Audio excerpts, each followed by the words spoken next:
أشهد أن لا إله إلا الله وأشهد أن محمدا عبده ورسوله ونصلي ونسلم على سيدنا محمد وعلى آله وصحبه أجمعين رضينا بالله ربا وبالإسلام دينا وبمحمد نبيا ورسولا. Ini kan surah punya? Yang tengok ke? Yang tengok? Test.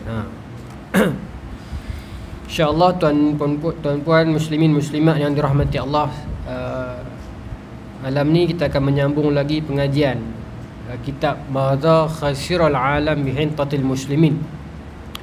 Apakah kerugian dunia? Apakah kerugian dunia dengan kemunduran umat Islam? Kita sudah berada pada bab-bab nak towards the end dah. Pasal ketiga. Saya punya ni pun dah nak terkoyak dah. Nak ujung-ujung dah, insya-Allah. Kemudian kalau kita dah masuk kepada fasa-fasa hari tu, bulan lepas kita membicarakan tentang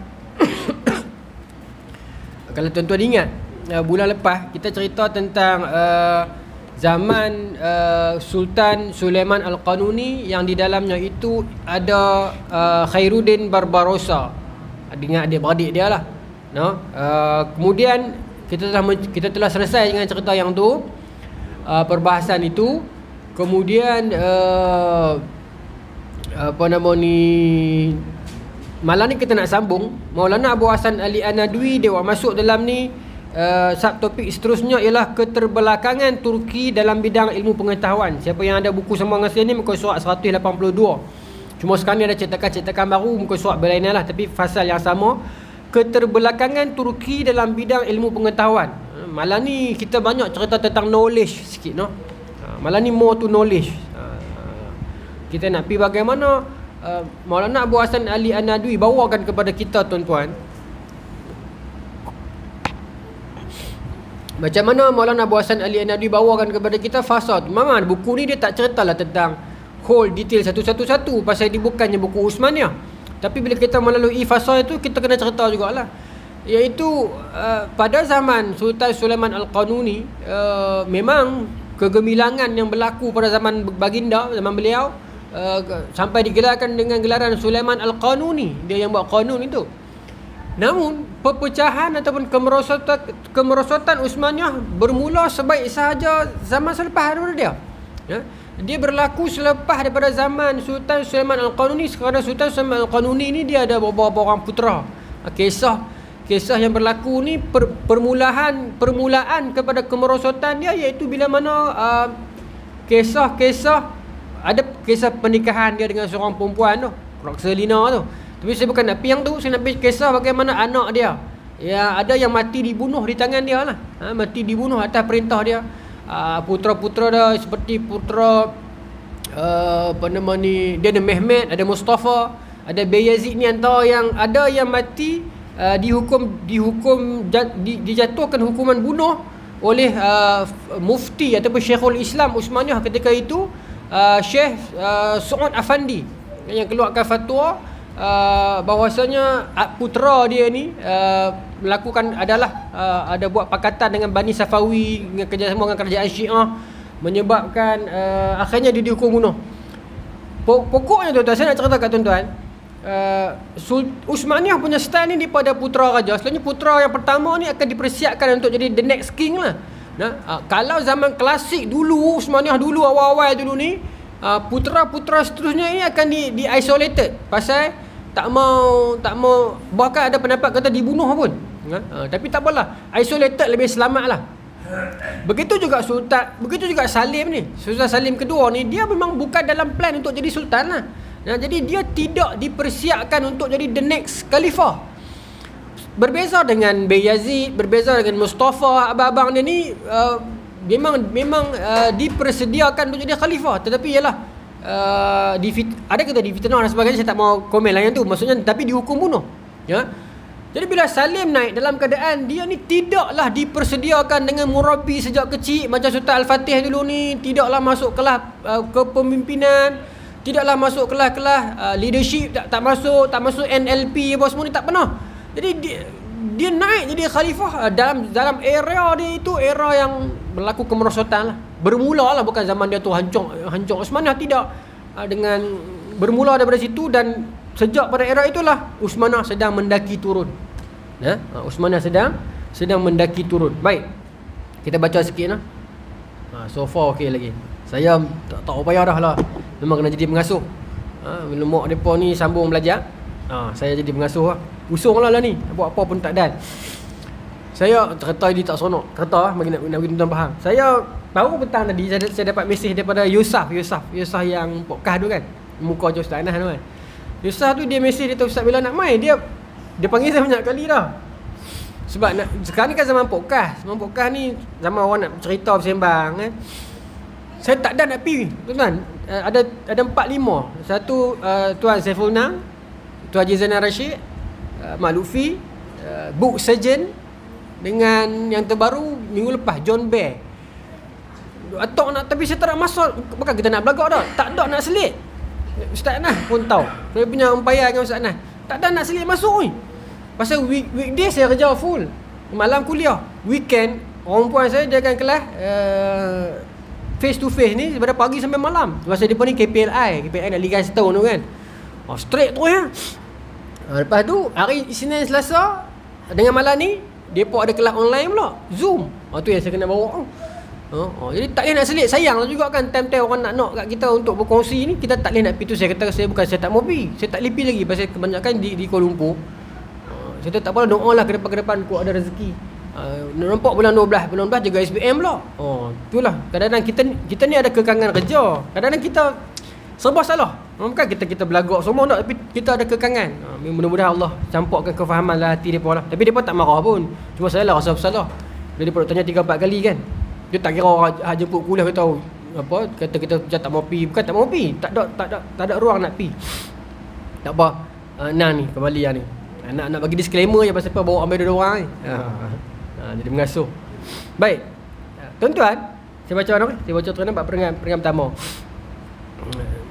Keterbelakangan Turki dalam bidang ilmu pengetahuan di masa itu persis seperti yang digambarkan oleh seorang pujangga yang bernama Khalidah Adib Hanim sebagai berikut. Selama filsafah ahli teologi Islam masih berkembang, para umat Islam di Turki masih terus saja giat untuk mengajarkannya. Pada masa itu Akademi Sulaiman dan Muhammad Al-Fatih merupakan pusat kegiatan ilmiah dan segala macam penelitian yang berkembang pada masa itu. Namun ketika bangsa barat yang sedang bergiat memperkembangkan perbahasan falsafah ketuhanan dan diskusi agama dan meletakkan dasar pengetahuan moden yang menyebabkan panjang tu cari titik tak jumpa ni. Panjang sangat ni. Saya nak cut kat mana? Patah balik Menurut seorang pujangga yang bernama Khalidah Adib Hanim. Khalidah Adib Hanim ni siapa? Pujangga lama Turki, tapi saya tak mau cerita itu. Saya nak cerita Rogaya Hanim. Kita kenal Rogaya Hanim. Seorang dia eja Roqiyah Hanim kan. Rogaya Hanim ni tok lah bahasa kita, bahasa KL nenek lah kepada figure besar akademik negara kita. Dia asal Turki, dia orang Turki, dia darah Turki. Menariknya Allahyarham juga kan. Rogaya Hanim ni dia menikah 3 kali tuan-tuan dengan suami yang berbeza. Daripada ketiga-tiga suami berbeza itu melahirkan zuriat keturunan yang power. Siapa cucu dia antaranya ialah yang baru dapat profesor diraja baru ni tu, Profesor Syed Naqi Al-Atas, Profesor diraja. Naik atas tok dia adalah Rogaya Hanim. Menurut Tok Wan yang satu lagi. Seorang lagi siapa? Cucu Rogaya Hanim ialah Profesor diraja juga, Engku Aziz. Naik atas lagi, Tok Wan dia ialah suami kepada Rogaya Hanim daripada suami yang lain. Dan satu lagi jalur, saya ingat saya jalur Datuk On. Sampai kepada Menteri Besar Johor sekarang ni kot daripada jalur Datuk On. Maksudnya, tapi pernikahan yang berbeza lah. Bukan satu kali kahwin. Hebatnya siapakah wanita ini sampai tahap zuriat yang terkena touch daripada dia tu keluar jadi orang-orang hebat dalam Malaysia ni. Boleh buka Akademi Pemikiran Rogaya Hanim. Dia antara ibu dalam dunia pendidikan kita lah. Tapi dia lebih silam lah. Ramai dalam kalangan kita yang tak tahu pun. Tak salahkan orang lah. Info macam tu bukan siapa-siapa nak cari jumpa kan. Dia mungkin peranan komunikasi media yang untuk nak menyebarkan benda-benda macam tu. Hatta Syekh Naqi Al-Atas dapat Profesor Diraja baru ni pun ramai. Bila saya baru ni, sebelum ni tu ada orang, "Loh, hidup lagi ke mati dah?" Pasal kan kita dah tengok nama dia dekat buku teks kan. Kami dalam bidang degree pendidikan dulu ni memang nama Syekh Naqi Al-Atas sentiasa disebutkan lah. Bahkan di UAE tu selalulah nama dia didendangkan sebab dia lah yang mempopularkan integrasi ilmu. Dia lah yang menggagalkan Instek tu. Dengan idea dia, konten dalam tu apa, perjalanan dia, hatta sampai reka struktur dia pun. Cuma malangnya hari ni Instek lebih kenali sebagai lokasi penggambaran filem dan drama, ataupun orang salah faham sebagai gereja. Sedangkan apa yang Profesor Syed Naqi Al-Atas berkehendak bukan begitu. Dia nak Instek jadi macam Baitul Hikmah. Baitul Hikmah bukan khutub tanah, bukan perpustakaan. Dia ialah rumah, House of Wisdom. Di situ adalah perdebatan, di situ ialah eksperimen sains, di situ ialah penerokaan, penterjemahan, satu hub center. Tak ada. Sekarang ni saya ingat ada. Tak ada. Center of ilm itu tidak ada. Malam ni kita nak pergi more to knowledge. Saya minta maaf lah para ibu ayah. Malam ni mungkin dia agak sedikit ketat sikit, tapi seronok. Seronok kena habaq seronok. Ketat sikit tapi seronok. Baik. Jadi katakan dalam ni bahawasanya zaman Al-Fatih okey lagi, ada Akademi Pendidikan Al-Fatih, lepas tu ada Akademi Pendidikan Al-Qanuni. Kemudian lepas daripada itu dia main problem. Bila mana pendidikan sudah tidak lagi dipentingkan. Kata dalam ni bukan pendidikan tak penting, tetapi ketika mana barat telah meneroka dan menerima keilmuan yang baru, berinteraksi dengan zaman, Islam Uthmaniyah masih lagi ditakuk lama dan selesa dengan kitab-kitab yang ada dah. Tidak improvisasi. Dia ataupun bahasa lain kita kata apa? Konservatif. Begitu berlaku. Dan akhirnya ilmu berkembang di barat. Tuan-tuan buka buku Islam Muslim dan Krisis, Ibn Rijal tu dia tulis apa? Dalam bab awal, kurung ke-18 ialah X. Kurung ke-18 itu ialah titik persilangan di antara jatuhnya keilmuan Islam ataupun Timur dan naiknya keilmuan barat. Dia bermula pada era sebelumnya lagi lah. Kurun ke-16 dah start dah bunga-bunga tu. Tapi titik silang itu berlaku pada kurun ke-18. Dan tak dapat dinafikan gerakan-gerakan yang disebut sebagai Secret Society, Lunar Society, Freemason juga terlibat di dalam pengkayaan ilmu ini. Ini bukan nak cakap tentang konspirasi nah. Ini nak cakap dalam bab akademik ni. Yes, mereka terlibat di dalam nak memandaikan golongan mereka. Enlightenment era, Francis Bacon, Isaac Newton ni antara orang-orang yang bertempur dengan gereja-gereja mereka untuk mencerahkan pemahaman-pemahaman yang lama yang dipegang oleh gereja mereka. Malam ni saya nak cerita yang tu. Lepas tu saya ingat ketat sikit malam ni. Sedangkan konsep keilmuan pada asalnya memang berasal daripada mana? Sebenarnya tuan-tuan, ada seorang penulis terkenal barat, Rudyard Kipling. Dia mengatakan apa? Dia mengatakan east is east, west is west, and never these twain shall meet. Timur adalah timur, barat adalah barat, dan tidak mungkin kedua-dua ini akan bertemu.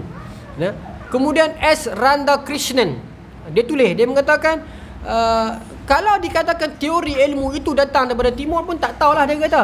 Tetapi yang pastinya timur itu ataupun Orient, timur ni Orient. Kita boleh sebut Orient ni kita faham jam lah Orient. Dulu saya sama sekolah buat karangan sejarah pasal Melayu. Bila nama faktor-faktor kejatuhan Islam, gerakan orientalis kan. Bila kita berceramah sama muda-muda dulu, tuan-tuan orientalis ni memang jahat. Hakikatnya saya tak faham orientalis itu apa. Kita pergi hafal je, cikgu kata hang hafal point orientalis, kita orientalis, gerakan orientalis kan. Bila kita main besar baru kita tahu orientalis ni apa. Gerakan gerakan orang yang dihantar ke timur, belajar ilmu di timur, buat balik pi ke barat dan rosakkan ilmu itu. Bukan rosak ilmu, perbaiki ilmu itu di barat tapi rosakkan ilmu itu di timur, ataupun tulis semula kitab-kitab kita ini dan rosakkan pemahaman itu. Itu gerakan orientalis. Kalau menurut Dr. Omar, sekarang ni bukan perbahasan tentang orientalis lagi dah. Pasal kalau hari ni kita masih lagi bercakap tentang kita kena hati-hati dengan orientalis. Mana ada. Buat apa dia nak main ke timur untuk belajar? Dia pun boleh Google dia. Dia pun boleh rosakkan daripada rumah mereka saja. Jadi sebab tu kadang-kadang kita tak faham maksud perkataan tu, kita mengulang-ulang poin yang dah tak guna dah. Baik. Jadi S. Radhakrishnan dia mengatakan pencetus kepada keilmuan adalah barat. sedangkan pencetus di timur hanyalah keagamaan. Dia kata timur ni bapa rumah kepada agama, barat adalah rumah kepada keilmuan. Adakah betul poin itu? Kalau kita kaji daripada awal, kita ambil manuskrip Islam dan juga non-Muslim pun, kita akan sepakat bahawasanya timur ialah pencetus kedua-duanya, ilmu, peradaban dan juga keilmuan. Sebab orang yang pertama yang berilmu siapa? Tentunya Nabi Adam. Sebab Nabi Adam bukan saja manusia pertama, tetapi manusia berilmu pertama. Dia just not ordinary guy. Bukan manusia biasa yang lahir sebagai bapa kita sahaja. Dia lahir sebagai the first scholar ever, ulama pertama. Apa dalil?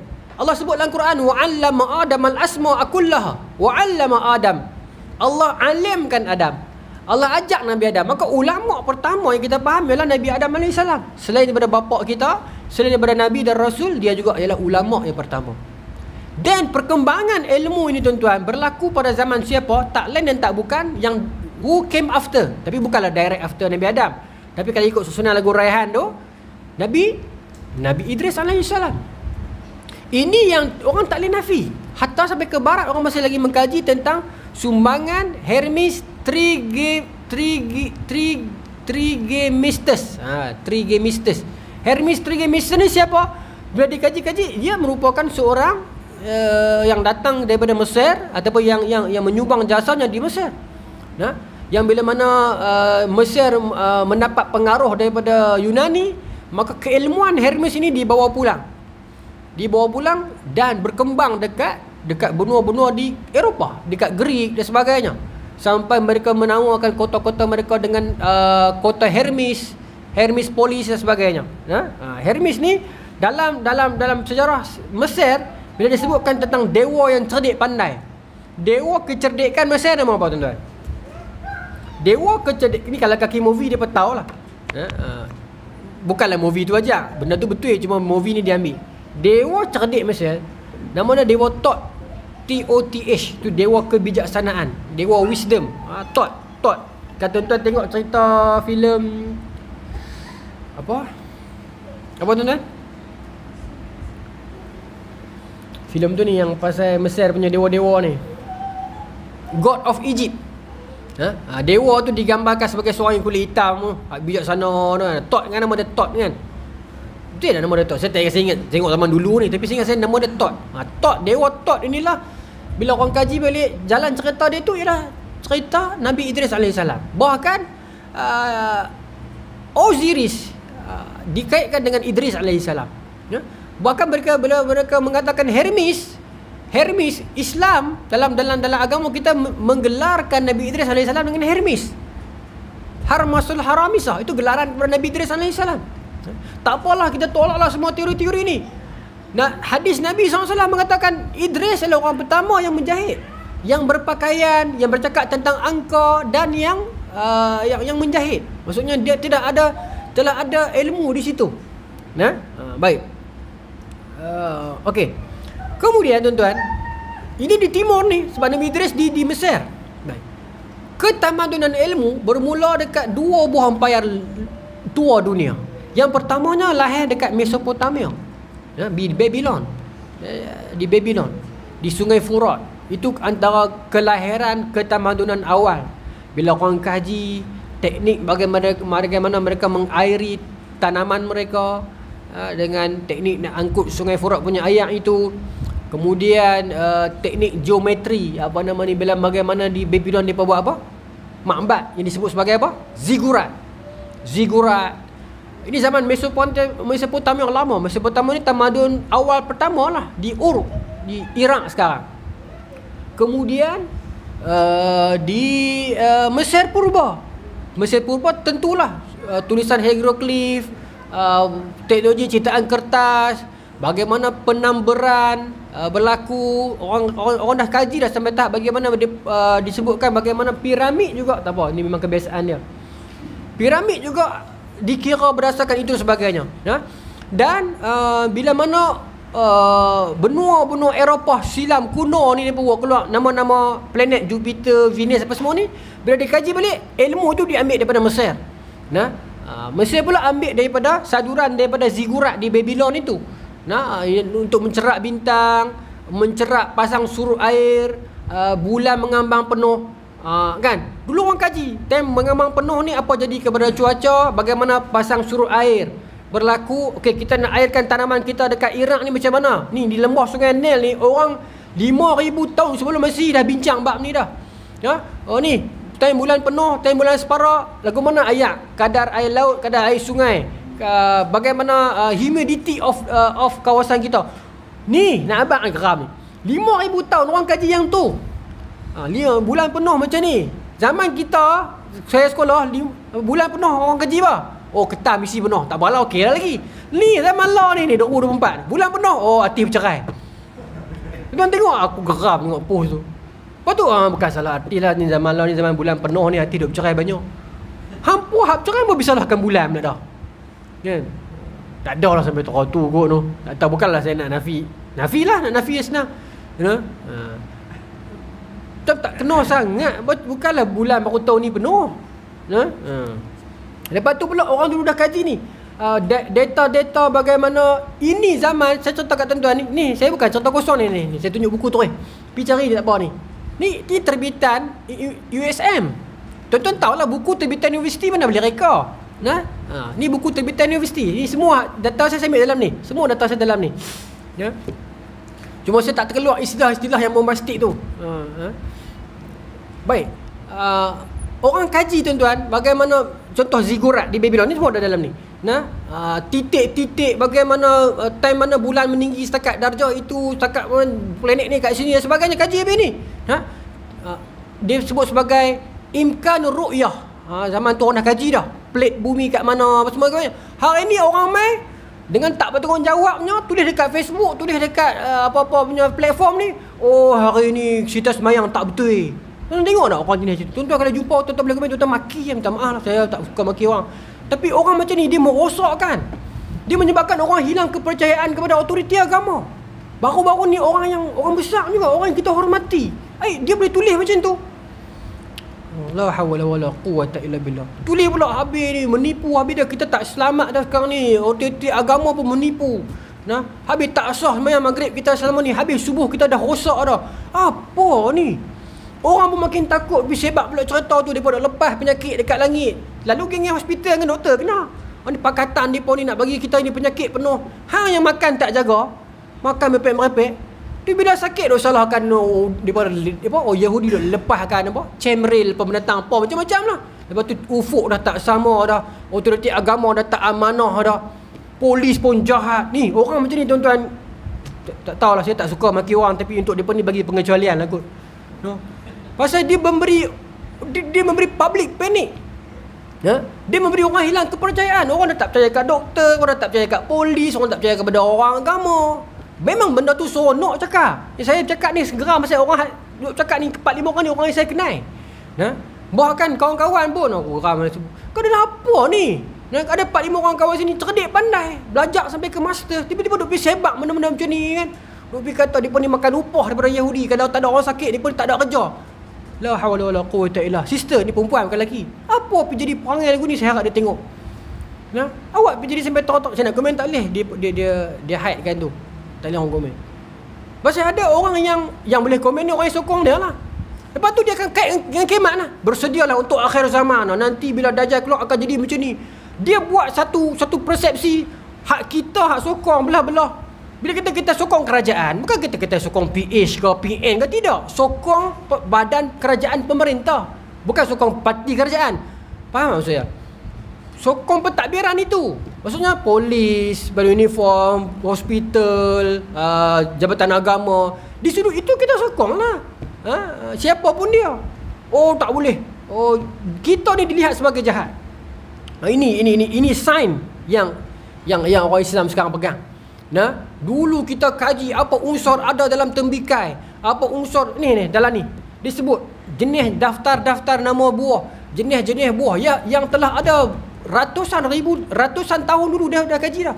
Bahkan tuan-tuan dalam tamadun Mesir purba depa jumpa kajian tulisan hieroglif tunjuk khasiat makan bawang putih. Berapa biji nak makan sehari untuk penyakit apa, dan ni tulis depa dah jumpa dah. Dulu tuan-tuan, bawang putih dia kaji khasiat dia ni 5,000 tahun sebelum Masehi. Kita sekarang buka bawang putih nak cari ada kalimah Allah ke tak? Tu kita punya sains. Lepas tu kita heran kenapa kita ketinggalan. Itu hakikatnya. Tuan-tuan, saya bukan kata kat depa, saya kata kat kita. Maksudnya saya sekali termasuk kategori ni. Baik. Maka tuan-tuan, saya cerita sikit lagi bagaimana perkembangan ilmu berlangsung. Dalam era Mesopotamia dan Mesir purba ini, dia berlaku zaman perkembangan nombor, kita katakan zaman Sitiyin. Sitiyin ni zaman apa? Zaman 660 ni. Kemudian zaman Arqam Hindia 1 sampai 9. Bila Islam datang tambah sifar, saya dah cerita dah sebelum ni kan. Perkembangan ilmu itu berlangsung cantik. Cuma persoalan dia tuan-tuan, bila Ramda Krishna ni dia kata Barat ialah bapa kepada ilmu, pusat kepada ilmu, sedangkan Timur ialah hanya pusat kepada agama. Kita melihat sebenarnya tidak. Kita dah buktikan tadi, ilmu berkembang di Timur. Kalaulah kita kata Mesir dengan Iraq dah Timur dah. Kemudian ilmu berkembang di mana lagi? Di mana tuan-tuan?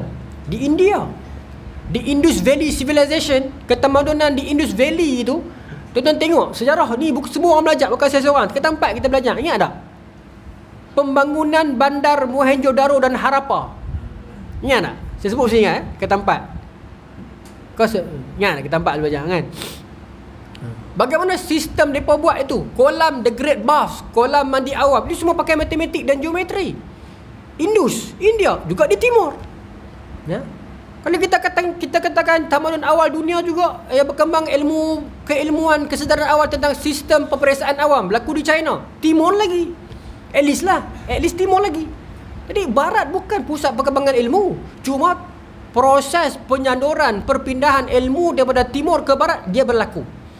Yang pertamanya berlaku pada zaman kuno, pada zaman Yunani. Tempat dia di mana? Di Mesir. Ya, di Mesir. Ketika mana berlaku Parsi menjajah Mesir dan mendiami Mesir, itu zaman Cyrus the Great, ingat tak? Nah, sebelumnya pun dah berlaku dah 2-3 kali. Dan Parsi menguasai Mesir, maksudnya timur. Parsi juga timur. Nah, kemudian berlaku perang di antara Parsi dengan kelompok barat di Yunani, di Greek. Maka bila mana berlaku kemenangan kepada pihak sana, mereka membawa pulang keilmuan pulang ke sana dan berlaku perkembangan ilmu dan falsafah di sana. Sebab tu saya kata tadi tu, Hermes yang wujud di Mesir, Harmasul Haramisah ataupun Nabi Idris, itulah bila dibawa pulang ke Yunani disebut sebagai Hermes Trismegistus. Hermes Trismegistus, dan kota-kota mereka dinamakan dengan kota-kota sebagai nama Hermes. Kota-kota Hermes. Kan ada bandar Hermes. Okey. Kemudian Hermopolis. Polis tu bermaksud bandar lah. Baik. Okey. Kemudian tuan-tuan, itu era silam. Kemudian era sejarah. Ni era prasejarah, ni era sejarah. Iaitu zaman-zaman sejak zaman kerasulan Nabi SAW membawa kepada Umayyah apa semua tu. Tuan-tuan, apa berlaku? Penyadoran kitab-kitab berlaku ni. Saya kata tadi tu Baitul Hikmah. Ya. Tapi ialah dia macam Mark Twain katalah, if you pray for rain, you have to deal with the mud kan. Memanglah bila zaman Baitul Hikmah tu penyaluran ilmu luar masuk, banyak khazanah pembarasan masuk, tetapi dia masuk juga falsafah yang berlebihan, perbicaraan yang merapu-merapu. Macam AI sekarang lah. Bagus, tetapi banyak yang bagus, tetapi dia boleh juga buka kepada fitnah yang lain. Itu biasalah. Besar periuk, besar kerak, orang tua kata kan. Baik. Antara tokoh kimia awal Islam ialah Khalid. Nama dia Khalid. Khalid bin Yazid bin Muawiyah. Dia cucu Muawiyah, anak Yazid tu. Dia antara tokoh awal kimia Islam. Khalid kan nama dia. Tapi dia bin Yazid. Tapi dia bin Yazid. Kalau bukan Khalid, nama dia Yahya. Tapi dia bin Yazid. Dia anak Yazid. Dia cucu Muawiyah. Itu sejarah dia. Baik. Maka tuan-tuan, pada zaman Islam, khususnya zaman Umayyah dah berlaku, sebab Khalid ni cucu kepada Muawiyah, bermaksud zaman Bani Umayyah. Pada era itu Parsi pun telah gemilang satu sudut. Parsi ni tuan-tuan, saya pernah sebut banyak kali di surau ni, iaitu pada zaman Umayyah awal itu, anak-anak Parsi yang datang ke Madinah menumpang, dia pun study siang malam, buat tuition, akhirnya dia menjadi ulama'. Bahkan pada zaman Abbasiyah, mereka walaupun tak jadi khalifah sebab mereka ni minoriti, khalifah masih lagi Arab, tetapi jawatan portfolio Perdana Menteri dipegang oleh mereka.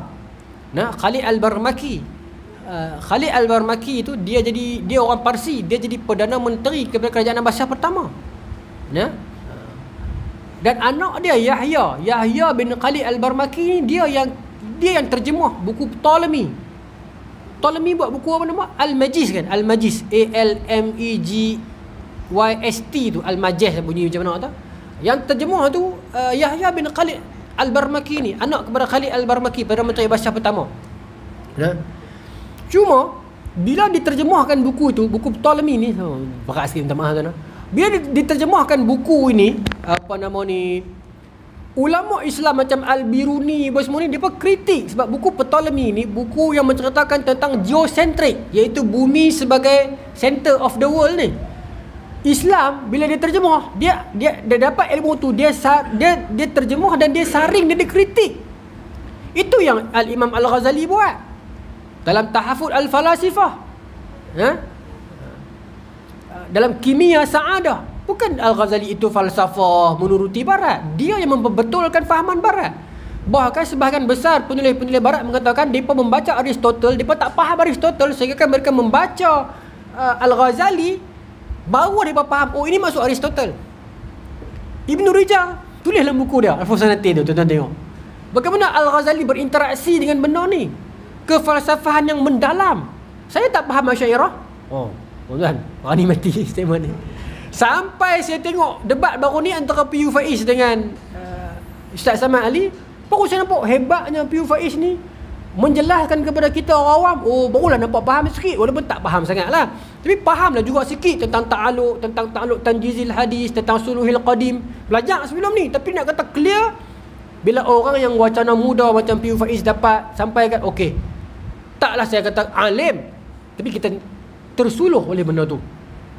Boleh kita tahu selama ni fitnah ke atas Asy'ariyah tu tak betul. Sebelum ni kita rasa macam betul ke tak betul ke, sebab demand yang nak backup tu tak berapa kuat. Tokoh yang salah, minta maaf malam ni kasar sikit, sebab Asy'ariyah selama ini di Malaysia lah, kita mengangkat orang yang salah. Aku berani sangat ni, tarik balik berani sangat pula dah. Minta maaf. Minta maaf lah. Kelihatannya begitu. Orang nampak Asy'ariyah ni lekeh, tak boleh jawab, dia ni kerja duk qasidah, selawat ni ya. Tapi bila PU Faiz naik, okey, kita nampak this is the real Asy'ariyah. Dia boleh jawab dengan hujah, dengan logik, dengan mantik. Power. Sebelumnya Dr. Omar pun power, tapi orang tak nampak sangat sebab Dr. Omar ni jenis straight. Bukan jenis straight, jenis academician. Kita ada Baba Ridauddin, cukup hebat tuan-tuan, tapi metod pengangkatan tu orang tak nampak. Orang duk nampak orang lain yang tidak ada ilmu sangat, yang dia mungkin pakaian dia memang labuh, belit banyak, tapi orang lepas ni takat ni saja ke pupuk ni. Dia pun ni kerja qasidah ya, dia pun ni kerja berzanji je. Hal ni apa tak tahu. Sedangkan Asy'ariyah keilmuan mereka power, ulama mereka hebat, disiplin ilmu tinggi. Asy'ariyah bukan menelan hidup-hidup. Hang mai cerita palsu, okey hang geng kami. Hang mai teori merepek, hang geng kami. Dah.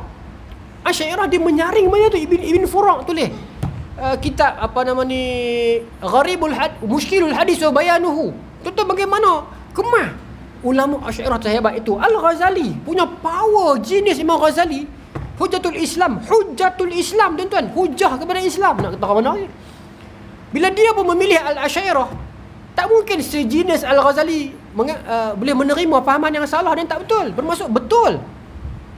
Cuma kita hari ini menerima dalam keadaan kita tak ambil penuh, kita dengar daripada bukan ahli, maka kita merasakan bila kita dengar sikit-sikit Asy'ariyah Wahabi kan. Kalau hang Wahabi, hang bukan Asy'ariyah. Kalau hang Asy'ariyah, hang bukan Wahabi. Kalau hang macam ni, hang geng aku. Kalau ni, hang geng orang lain. Maka orang hanya melihat hitam dan putih. Orang tak lihat kelabu, oren, biru, warna-warna lain.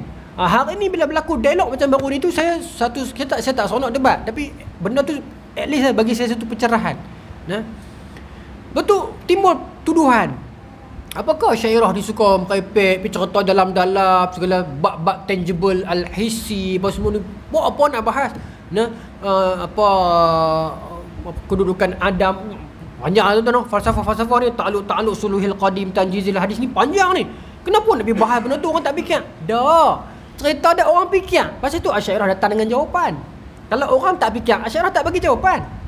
Isu dah zaman itu berlangsung pola begitu. Depa dah agakkan jawapan macam tu. Budak-budak muda yang datang daripada arus Mu'tazilah ni, depa nak jawapan, depa dah agak. Maka Asyairah datang untuk menjelaskan benda tu.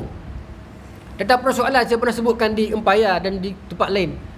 Geng-geng falsafah barat mengatakan Allah boleh buat tak batu yang sangat berat yang Allah sendiri tak boleh angkat. Asyairah dah ada jawapan.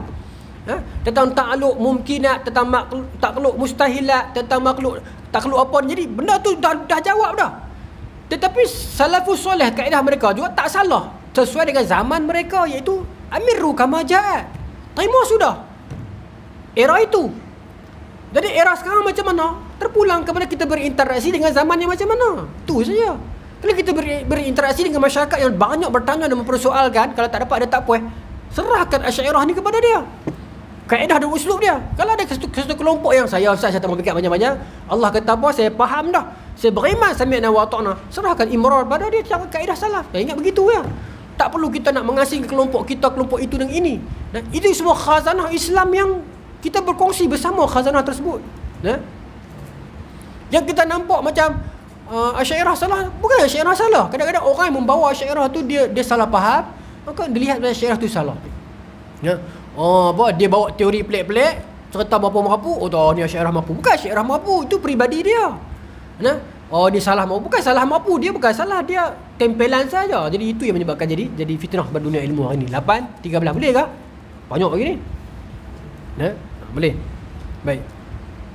Randa Krishnan tu disebut dalam tahun 1940. Dan tuan-tuan, dua orang, satu zaman Yunani, satu zaman saya katakan zaman kedua ni berlaku penyaduran ilmu ni sebenarnya tuan-tuan. Dia berlaku macam ni tau. Bila mana ilmu daripada barat tu yang depa saring tu masuk dalam zaman Abbasiyah, depa ni hidup depa masa tu hanya perbahasan itu sahaja. Hidup depa masa tu tuan-tuan, perbahasan depa yang tu ya. Tentang geosentrik, heliosentrik, falsafah itu, falsafah ini, ketuhanan itu, ketuhanan ini. Sedangkan teknologi pendidikan telah berkembang dekat Baghdad. Tuan nampak tak? Ni saya nak bagi tuan faham. Dekat barat duk Copernicus, Ptolemy. Ni cerita pasal Tuhan itu air ataupun bukan air, Tuhan ada ke udara bukan udara. Depa duk melihat tu ni. Duk melihat elemen tu dah. Tapi di Baghdad kita bincang tentang roda, kincir angin. Tuan nampak tak? Baik. Tentang perubatan, Ar-Razi, Ibn Sina dan sebagainya. Jadi bila kita menyaring ilmu mereka, kita tolong counter dan kita ekspor balik. Zaman Andalusia juga begitu. Zaman Andalusia ialah zaman di antara era yang mana kita membawa ilmu ke barat. Dan satu lagi zaman Sicily, iaitu zaman King Roger II. Bila mana geng-geng depa tu mai ke wilayah kita, ambil ilmu dah pulang ke London. Ini fakta yang berlaku tuan-tuan. Baik, saya bagi sikit. Saya nak pergi kepada kejatuhan ilmu Uthmaniyah tu, tapi saya nak bawa daripada awal. Saya nak baca kat tuan-tuan. Tuan bagi tengok fakta ya. Boleh nak bagi seronok sikit bagi ni. Baik. Saya bagi contoh tinggi sangat pula tentang Yahya nama dia, Yahya bin Khalid Al-Barmaki, betul lah Yahya. Itu anak kepada Perdana Menteri Abbasiyah pertama. Khalid Al-Barmaki ni ialah Perdana Menteri Abbasiyah pertama. Baik.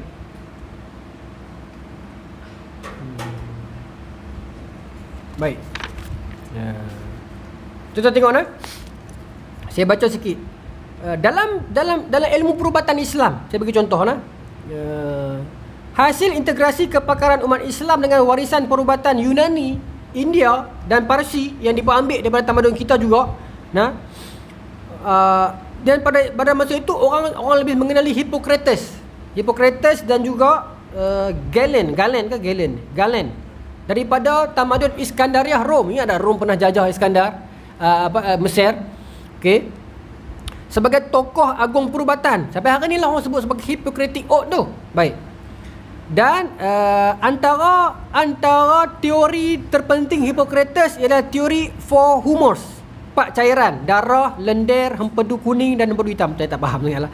Tapi zaman tu dia dah ada teori tu. Okey, saya dah biar ni. Baik. Tetapi orang-orang barat sekadar menerima dan menyadar benda tu saja. Bila benda tu sampai ke Islam, saya nak biar tu. Ya. Okey. Tokoh-tokoh Islam telah menterjemahkan dan mengimprovisasi teori-teori perubatan itu. Bahkan tuan-tuan, ada seorang lelaki disebutkan dalam ni, seorang lelaki yang menterjemahkan karya tentang Yunani lama ni dan menterjemahkan karya farmakologi tu dia, dan mengarang sebuah kitab Materia Medica, dan diterjemahkan dalam bahasa Arab. Siapa yang menterjemahkan yang ni? Ini penting. Yang menterjemahkan kitab farmasi Yunani masuk ke benua Arab dan memperbetulkan kekurangan itu, nama dia Husdai bin Shaput. Husdai bin Shaput ni siapa? Dia terjemah ke dalam bahasa Arab. He's not Arab. Dia bukan Arab. Husdai bin Shaput ni siapa? Siapa yang baca buku Ibn Rijal? Husdai bin Shaput ni seorang doktor Yahudi. Doktor Yahudi yang bekerja untuk siapa? Raja Sultan Abdul Rahman II of Andalusia. Dia doktor peribadi kepada Sultan Abdul Rahman. Bukan Abdul Rahman. Abdul Rahman tu. Sultan Andalusia 3 orang hak saya sebut dalam buku tu apa? Abdul Rahman kan? Abdul Rahman. Okey, Abdul Rahman kan? Abdul Rahman. So dia ialah doktor peribadi kepada Sultan Abdul Rahman. Abdul Rahman ni ada 3, 1, 2, 3 kan. Abdul Rahman Abdul Rahman apa? Yang pembuka kan. Abdul Rahman yang tengah dan Abdul Rahman yang penyelamat tu. Abdul Rahman An-Nasir, dan yang last Abdul Rahman Ad-Dakhil. Yang pertama Abdul Rahman Wasit, yang kedua. Ini Al-Wasit. Baik. Husdai bin Shaput ni doktor peribadi dia. Husdai bin Shaput ni ialah seorang Yahudi yang mendapat pendidikan medical daripada doktor-doktor Islam. Dan dia power, dia berkhidmat untuk Raja Islam di Andalus. Dan sejarah paling terkenal dunia, dia pernah mengubat seorang raja Kristian yang bernama King Sancho, the Fat King Sancho. King Sancho ni dia daripada Aragon ke tak silap saya, kerajaan Kristian di Sepanyol, yang dia nak disingkirkan oleh adik-beradik dia sendiri. Tok dia sendiri nak singkirkan dia pasal dia gemuk. Dia tak fit untuk jadi raja. Maka dia lari berselindung dekat istana Sultan Abdul Rahman Al-Wasit, dan di situlah dia dapat kursus jaga makan, pulihkan perut dia balik oleh Dr. Husdai bin Shaput, doktor Yahudi. Seorang doktor Yahudi mengubat seorang raja Kristian dalam istana raja Islam. Ini berlaku dalam era Islam. Nampak? Dia akan jatuh. Dekat ujung dia akan jatuh. Tuan macam set nak suruh berhenti, dia akan jatuh. Dan saya akan berhenti awal juga, pasal saya pun nak ligan kelas online tu kan. Maka Husdai bin Shaput ni baik. Saya ada tanda poin yang sedap. Okey, kemudian tuan tengok Islam ni, yang kita penting juga ni. Saya pernah sebut dekat Facebook saya ni. Zaman-zaman kita ni, kita banyak mengarang kitab. Saya bagi contoh Abu Daud Sulaiman Al-Andalusi pernah ataupun nama terkenal Ibnu Juljul pernah mengarang kitab Tabaqat At-Tiba' wal Hukama, iaitu kitab para doktor dan para hakim. Kita dah sebut Tabaqat Syafi'iyah, Tabaqat Hanabilah, Zil Tabaqat Hanabilah kan, Tazkiratul Hufaz, senarai nama ulama-ulama Islam. Kita merasakan adakah Islam menceritakan tentang agama saja, kita tidak ada tokoh-tokoh ilmuwan? Ada tuan-tuan. Cuma hari ni kita kurang integrasi ilmu itu. Ustaz-ustaz dah buat kerja dia. Dia telah pergi buat saring kitab-kitab tu buat main. Tetapi golongan-golongan sains, golongan-golongan akademik perlu diintegrasikan dengan agama agar dia boleh buat balik benda tu keluar ke bidang dia. Kita ada kitab senarai nama ulama Syafi'iyah full. Kita ada senarai nama Alul Hadis full. Tebal-tebal berjilid-jilid Syiar Alamin Nubala semua ni. Kita rasa macam kita tidak ada tokoh perubatan ke, tokoh perang ke, tokoh lain. Rupanya ada tuan-tuan. Sebab tu kerajaan buat SMKA, kerajaan buat SBPI, kerajaan buat sekarang MRSM dah ada ulul albab. Nak bagi golongan sains ini masuk terjun ke dalam dunia-dunia agama, tetapi tak meninggalkan lapangan akademik dia agar nak menghasilkan benda-benda macam ni. Buat keluar balik nama-nama tokoh kita.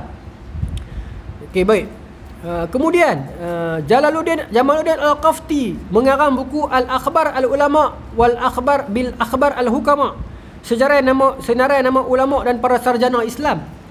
Kemudian yang meriwayatkan dengan lebih 300 orang nama doktor-doktor pakar. Ya, kemudian kitab Al-Uyun Al-Anba fi Tabaqat Al-Attiba, berita tentang kumpulan-kumpulan para doktor dan riwayat hidup mereka. Ini dalam Islam.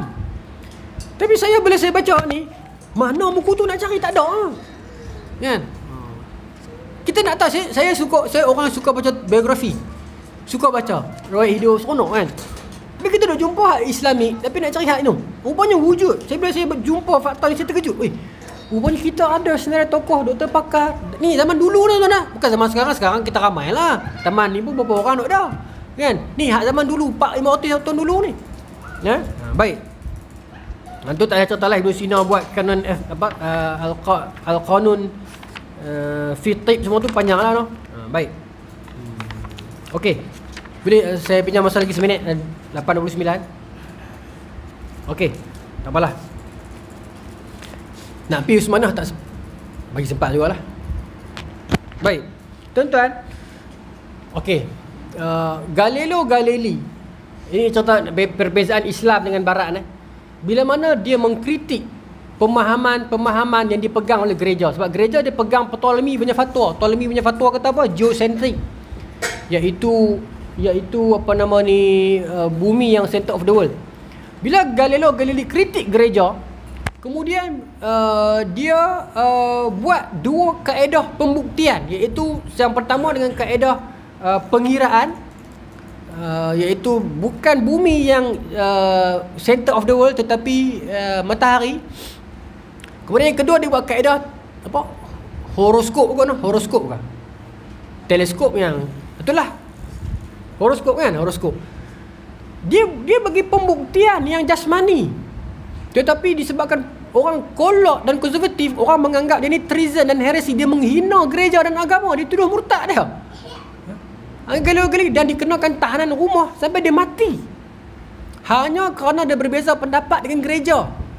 Bila gereja pegang pada Ptolemy, dan gereja pok-pok gereja dia bukan tahu apa pun. Orang bagi hak tu lah dia pegang.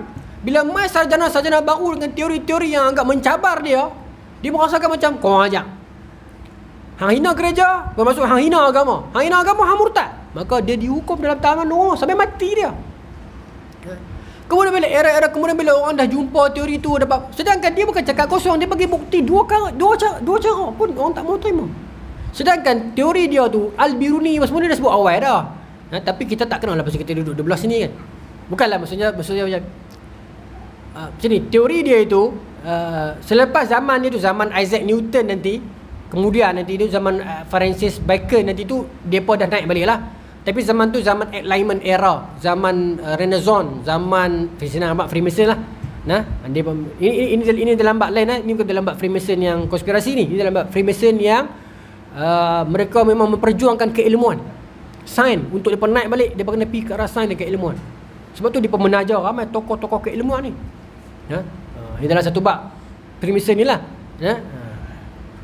Sebab tu kalau tuan-tuan, tak apalah, nampak kalau di Azhar juga ada bab khusus tentang Mason ni, tentang Freemason ni, ada bab dia belajar. Malaysia pasal kita Freemason, Illuminati ni persoalan akademik yang kita tak boleh ketersampingkan ke tepi. Bila kita tolak ke tepi benda ni, dapat kepada orang yang non akademik, dia akan olah benda tu jadi konspirasi. Bila dibicarakan orang kata merapu bawa ni, betul lah, kadang-kadang merapu lah kan, mereka cerita black-black. Tetapi sedangkan ilmu itu dia bukan merapu. Sejarah Lunar Society, teori diaspora yang bekerjasama dengan Robert D. Bruce, semua tu semua fakta sejarah yang kenapa kita tak masukkan dalam silibus kita untuk kita tahu bagaimana mereka injek masuk ke ilmuwan sampai dia boleh kontrol dunia macam sekarang. Kenapa tak masuk? Kita biarkan anak-anak muda yang tidak ada basic untuk bercakap tentang ini, jumpa satu dua video di YouTube. The Arrival ni kan, ada The Arrival. Jadi bila balik main jadi Freemason, Illuminati ni apa nasi lemak, tikar getah hitam putih tu, Madonna punya menari tu lah kan. Sedangkan dia bukan begitu. Bagaimana mereka ni menajar kolej-kolej dekat sekitar Eropah pada ketika itu, buat pengajian tuition waktu malam untuk nak ajak anak-anak Yahudi ni bagi cerdik. Oh dahsyat tuan-tuan. Tuan-tuan baca sejarah Freemason di sudut akademik tu. Jangan pihak yang konspirasi tu. Konspirasi akan datang sendiri. Cari yang fakta. Baik. Kita telajak 3 minit. Pinjam lagi 2 minit. Bila semua ni sampai tuan-tuan, dalam empayar Islam masuk semua perbincangan ini, perbahasan ini, kita menghasilkan kitab-kitab dan karya banyak ni. Cari tuan-tuan, cari. Ini saya tak sempat cerita lah. Tuan-tuan cari kisah Banu Musa. Banu Musa ni anak-anak Musa 3 beradik. Ni saya bagi ni untuk tuan-tuan cari. Anak-anak Musa 3 beradik. Pakar fizik Islam lah, fizik lah saya ingat. Dan depa lah yang buat apa? Ayat pancut tu boleh keluar sendiri ikut timing. Bukan pakai elektrik apa setting apa pun, tapi dia pakai pengaliran udara apa macam-macam lah. Anak-anak Musa 3 beradik. Hebatlah, banyak lagi sumbangan dan karya depa. Abbas ibn Farnas yang buat teori kapal terbang tu. Main lagi. Baik. Bila sampai zaman Islam, saya nak landing kat Uthmaniyah ni. Sampai zaman Islam selepas era Al-Qanuni ni, zaman itu Kristian telah berlaku kebangkitan, Renaissance dan sebagainya tu. Baik. Tahun 1440, seorang lelaki nama dia Johannes Gutenberg. Gutenberg no? Dia bawa keluar dengan satu mesin cetak. Dia hasilkan mesin cetak 1440. Mesin cetak ni untuk memudahkan penulisan lah, cetak. Tapi masa tu dia pakai blok lah. Tapi senang amat, bahasa kita printer, senang. Bila teknologi tu nak dibawa kepada Uthmaniyah, pasal era tu Uthmaniyah kontrol dunia tau. Barat baru nak naik, tapi Johannes Gutenberg ni telah buat mesin cetak. Baik. Maka tuan-tuan, bila ilmu tu nak sampai, bila teknologi tu, mesti dia akan hantar ke Uthmaniyah dulu. Pasal Uthmaniyah yang paling duit banyak, yang boleh labor, bagi duit. Tuan-tuan baca sejarah gereja apa? Gereja apa yang labor dalam Amazon, Google, Yahoo, Facebook. Tuan-tuan cari gereja tu, gereja Monash kan, gereja apa? Aset dia 100 bilion USD. Sampai sekarang ada gereja tu. Tuan-tuan cari sejarah tu. Kan ni zaman AI senang tuan-tuan. Tuan-tuan tanya lah apa pun, give me interesting facts. Dia akan bagi list of interesting fact. Tu boleh buat konten macam-macam tu kan. Zaman sekarang ni zaman AI. Baik. Kat mana tadi? Gereja apa? Gereja Monash kot nama dia. Tak apalah. Tapi sekarang dia di belakang Google, di belakang Amazon, di belakang PayPal, dia di belakang tu. Gereja yang ada duit sendiri. Baik. Sebab dulu dia minta para penganut Kristian bagi 10% gaji mereka untuk gereja. Dan tak bergaduh apa-apa, kita bunyi 10% tu bertengkar yang rendah lah kan. Baik. 1440 Johannes Gutenberg tu bawa keluar mesin cetak. Bila orang propose pada Uthmaniyah untuk invest on benda tu, pasal Uthmaniyah kaya dan duit banyak, kitab banyak, tak berjaya. Sebab apa? Sebab tahun 1455 antara produk awal mesin cetak Johannes Gutenberg tu apa tuan-tuan? Kita agak-agak lah. Jangan tutup lah.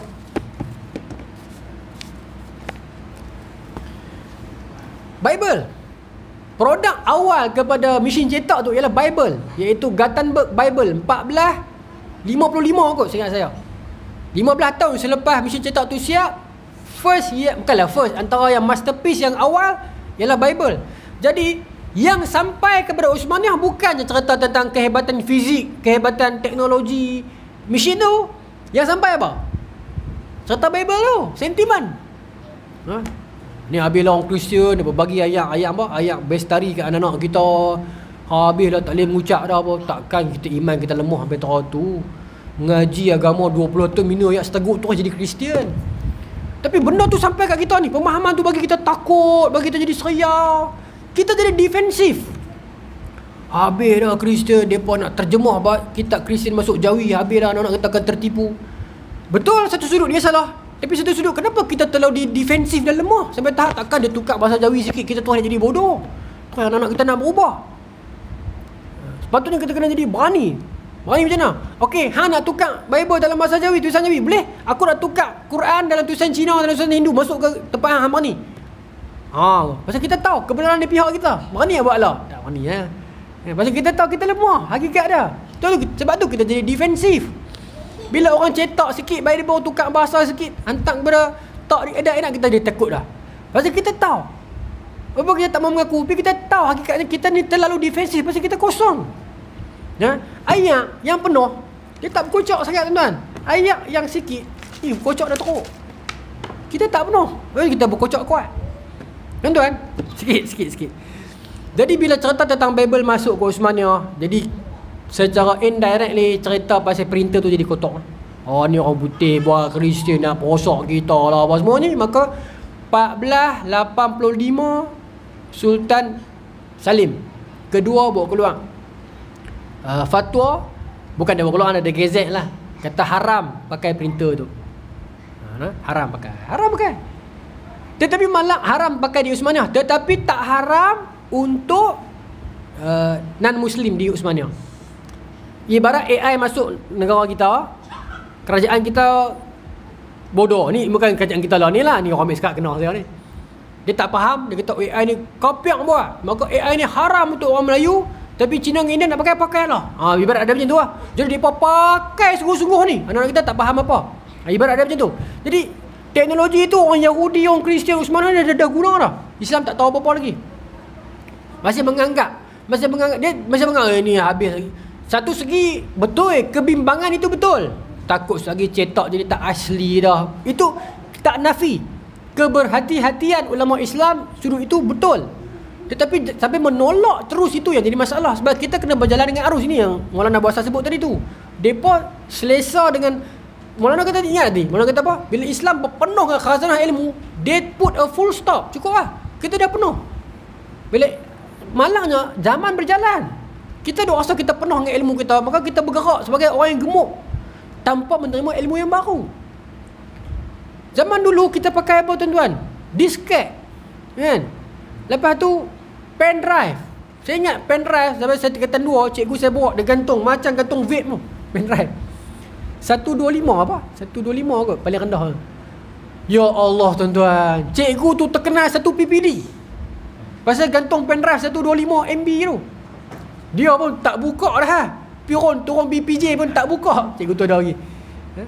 Ngajak dalam kelas pun gantung, turun PJ tak buka pen drive tu. Ni contoh kami ni, pen drive dengan apa? Orang tak pakai disket dah. Zaman tu pakai disket lagi saya. Zaman lah pen drive pun tak ada apa dah. Orang dah pakai segala macam-macam nama saya tak faham. Kan? Itulah konsep ilmu berjalan.